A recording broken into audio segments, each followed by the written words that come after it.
it's K-Bell Gives Hope, and today I'm here to share some hope with you. But first, I wanted to show you my two special guests. This is Snowball, and then this is mine and my boyfriend's baby, Callie. Callie, Moo May. Just if you wanted to know her name. So they're here today, just wandering around, so set a good feeling to this video. But today I'm here to share my journey through an extreme deep depression and how I survived and how I got to where I am today, which is now happy and healthy.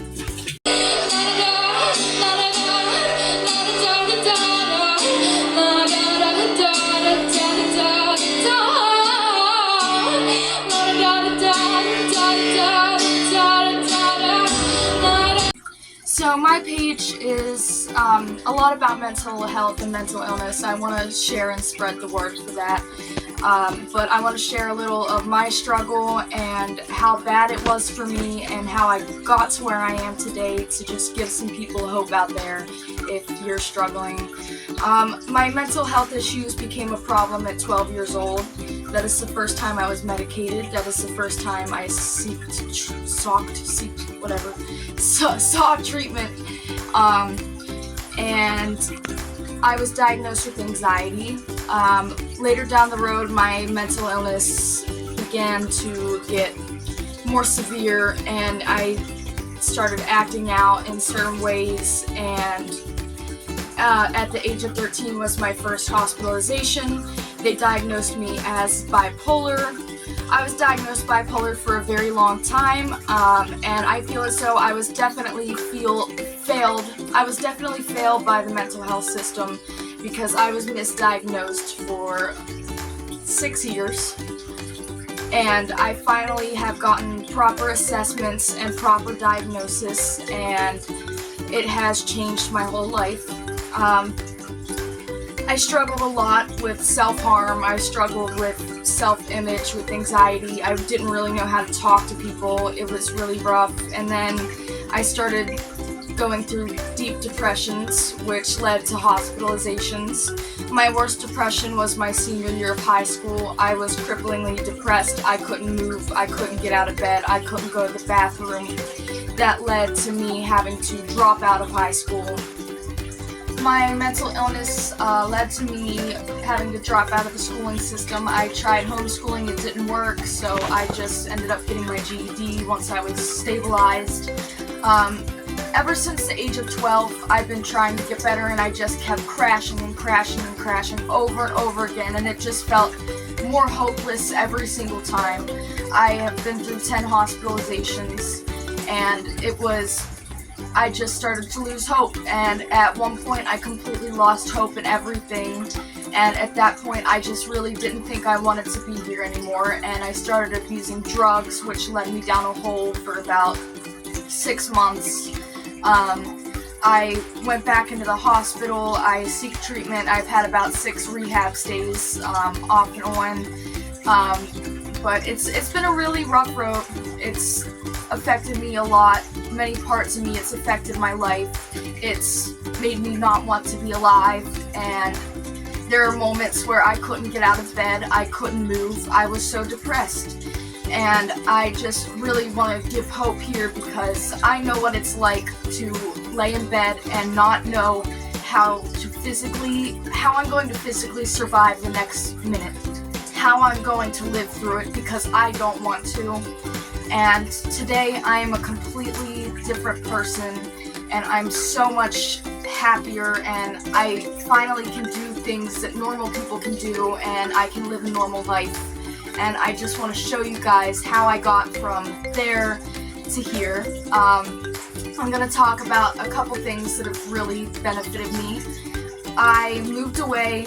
I went into a sober living house for about 6 months. 4 hours away from my home, the place I lived my whole life. It was incredibly difficult. I'm not going to pretend it was easy. I left everything and everyone behind, including my family, and I still miss them to this day. Luckily, we get to see each other often, but it was very difficult. I lived in a sober living house. I stayed clean for 6 months, and I did very well. I learned how to be an adult. I started doing my own laundry, cooking for myself, going to my own appointments, everything like that, and it really helped me become an adult, which I was grateful for. I guess what really solved everything is when I finally just let go of the past. I just had to let it go, and I couldn't at first. I really couldn't just get over anything, the fact that I left. But I finally just let it go, and I really became at ease and peace with myself and with my life. After sober living, I started smoking a lot of marijuana again, which drug me down into another dark hole, and I ended up having to go to mental health treatment. I was there for almost 30 days. It was very, very good for me. Puppy! That was the last time I sought treatment, and it benefited my life so much. It was a really great place. It wasn't a hospital, it was more like a rehab setting where you have more freedom and they took care of you, and it was just so much better than a hospital.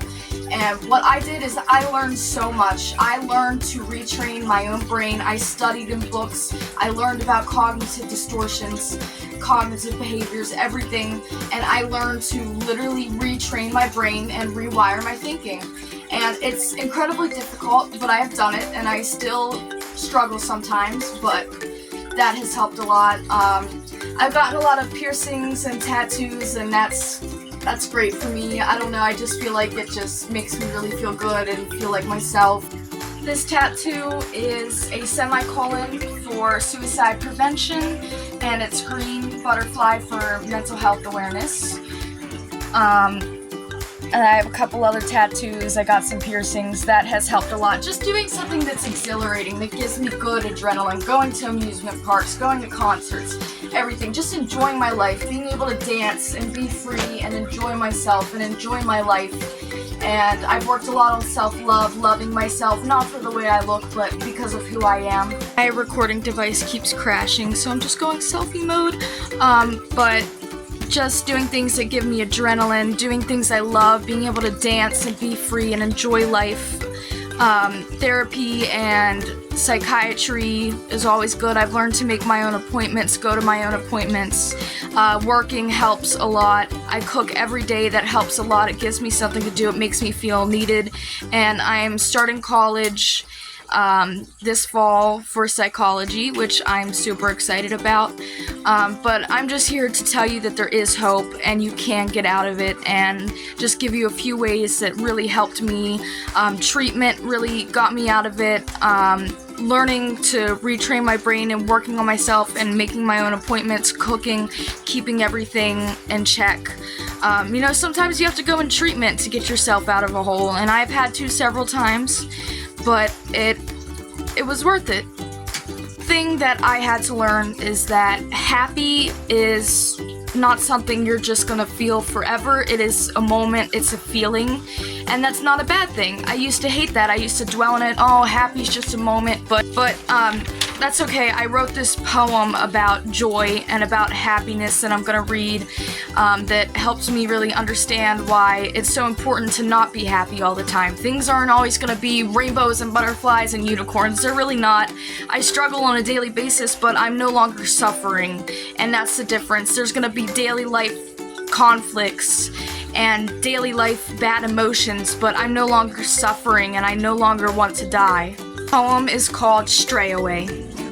A feeling that strays away but is strong enough to last a lifetime.